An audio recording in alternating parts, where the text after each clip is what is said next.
Welcome everyone back at Taroko AA Railways with me, Elizabeth.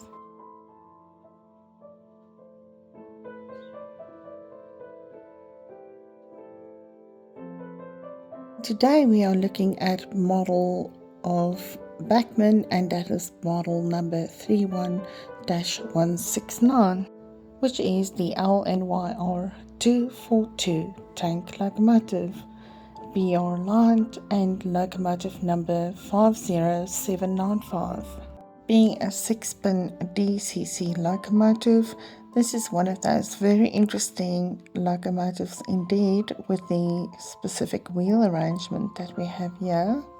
And as previously stated, it is a 242 wheel arrangement. And yes, at the sides, both sides of the loco, if the loco goes over a little bit of a hump situation on the layout, then that you can see the whole loco goes to the forward. It's kind of like a spring shock absorber, those bogies, and unfortunately I think that is where the big problem lies with this specific model of Bachmann.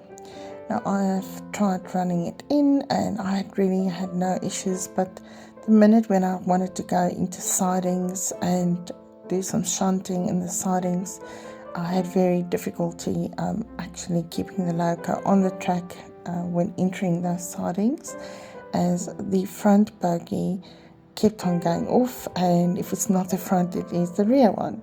So yeah, I have to be very, very careful with this loco. Although it's a lovely loco, that's the only issue I really have with it. So sorry, bang right in the door. That is the bad thing about this loco, which I experienced. But otherwise, running it in and reverse and forward, I had no issues with it. And it's really a great loco, and definitely one that I've been looking forward to. What I mean about that is that sometimes your track that you've laid down and you've done your ballasting, sometimes the ballasting is prohibiting the wheels from running nicely on the inside of the track and creating little bumps, and also helping the loco derail very quickly. And having said that, also when you have a very busy layout like mine, and there's a lot of sidings and a lot of turns, this loco might have big issues with that. I've experienced this on my layout, but to keep it on a natural base and keep things flowing nicely, I've got one siding, and that going into one siding makes it easier for the loco to handle going off the main track into a siding, and not too many turns and additional sidings. And to show you an example, as you can see here, this is what I've done for setup for this specific loco, and I've done it for one of my D16s as well. It does climb off the track when you have too many turns and sidings going into the yard, so it does not perform very well on that. And that's what I mean about the loco is disappointing in a sense for me when it comes to that. But design and the look of it and feel of it and the other general quality of it is excellent. I cannot say anything bad about that, but unfortunately for the bogies, they are not designed nicely to handle these type of turns, and I think it's got a lot to do with the wheel arrangement on its own. But having said that, so let's have a look here how we're pulling the coaches in and out. So if you can avoid that, generally there's no issue with this loco. Looking at the loco here, we can see it's well balanced current state, and yes, if you have small little lumps on your layout or on your track, please fix them, because that might be a contributing factor to the loco getting off the tracks and derailing, and most of the time it just drags the back set of bogies alongside the track. I don't know, it's the one thing that I don't like about it, as previously mentioned. But yes, enough of the bad, and let's concentrate on the good things of this locomotive today. So the price on this one, I paid about £80 at the time, and definitely a different type of loco and the size overall for locos. And looking at the pamphlet here, just the illustration of a mechanism, wheel set, and obviously the accessory fitments and group couplings and vacuum pipes, and the body shell removal and the general info. And most accessories has already been fitted on this loco, so fortunately, I must say I'm picking up this loco. It has a nice weight to it, and the great black with red lining popping out, it definitely matches the latest releases from Bachmann as well. Surely there are many versions available on this loco, and tooling is mostly the same on the locos, and the safety valves and smoke box and numbers is different, and some of them also have different handrails on the smoke box entries. I must say, looking at the top and the banding on the boiler, it's amazing.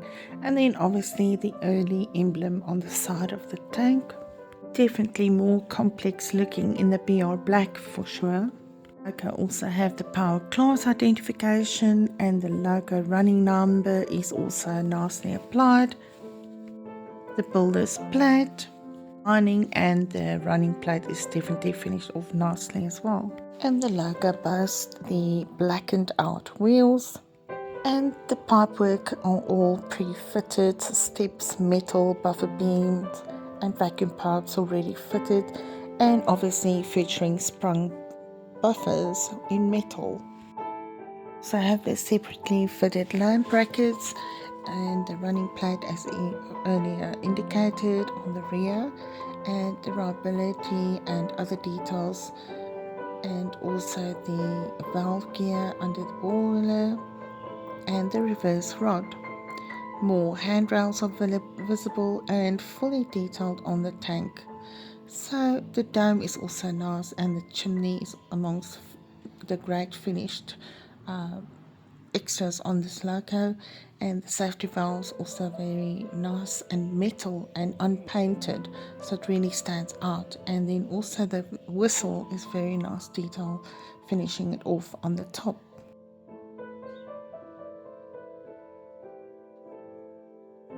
Now moving over to the cab, there's a wealth of details, and also the heater gauges and pipework very nicely done and closed, but very nicely put out, so if you do zoom in, it's definitely visible. And also the handrails to the cab, also nice finished, and also the coal bunker and quads and cooler boiler looks very real, and also the new M couplings. Overall, definitely one of the nicer locos also to have on the layout, but as previously indicated, not such a very well runner over points. And I don't know if it's just my loco, but I've heard via the grapevine these locos do have issues, and some people had similar issues that I'm experiencing now, but I'm not bad mouthing it. I'm just saying that I would have wanted a problem-free loco, and although everything in me wants to return this loco, I also want to keep it in the one hand, so it's part of the collection, because I am a collector, so I really want this loco. And I think you must agree with me, besides the little pointy issues, a person need to double check your tracks always and make sure that that is not the main problem, and once you've done that and you're still experiencing issues, I think then a person can really sound alarms and look for refunding, or maybe reorder the item if you can. But at this point, I have been running it again, and after running it in, it seems to be better now on the track. So I've also double checked my tracks for issues. So moving on, and that is now our favorite part of the episode, where we get into the history. So before we get on to my version of the history, I will read you the history that's on the box of this locomotive. And it goes as following. The Lancashire and Yorkshire Railway Class 5 was a class of steam engine designed by Sir John Aspinall, and number 1008 was the first locomotive to be completed at the company's works in Horwich, near Bolton, and is the only British standard gauge 242 tank engine preserved. Between 1889 and 1911, 330 locomotives of this design were produced by the LNYR for use with passenger trains over steeply graded tracks. The locomotives were fitted with a special type water scoop, and this was unusual in a tank engine, which operated in both directions and allowed them to pick up water from water troughs between the lines without stopping. The design was progressively enlarged throughout the construction period on the same 24 feet 4-inch total wheelbase to give the engines greater fuel and water capacity. And John Aspinall was from the Great Southern and Western Railway of Ireland. The design emerged on as 20 February 1889 and was the first locomotive built, as previously stated, at Horwich Works. Lots 1, 4, 11, 12, 16, 22, 27, 28, 30, 34, 35, 36 and 38 and 41 was built between 1889 and 1911. So, later batches were introduced and progressive modifications such as extended coal bankers and Dalpe fireboxes were fitted. And the final batch built from 1911 to 1914 under George Hughes, incorporating superheated boilers, gave increased tractive effort.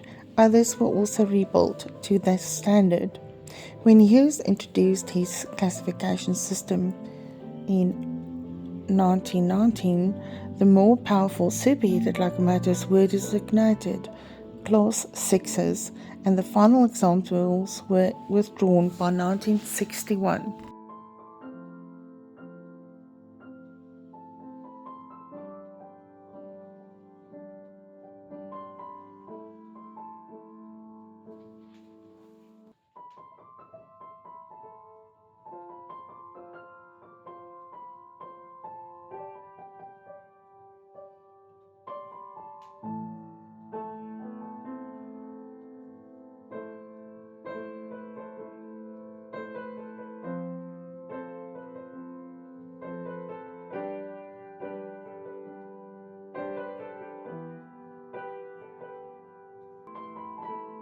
On a final note, today is also Market Day at Taraka's, and we have managed to achieve something else, also getting some extra items for the layout, and we've acquired that, and I've already fitted some of these items, but just to show you what I got up to on this fine Friday evening that has passed, and also on Saturday morning.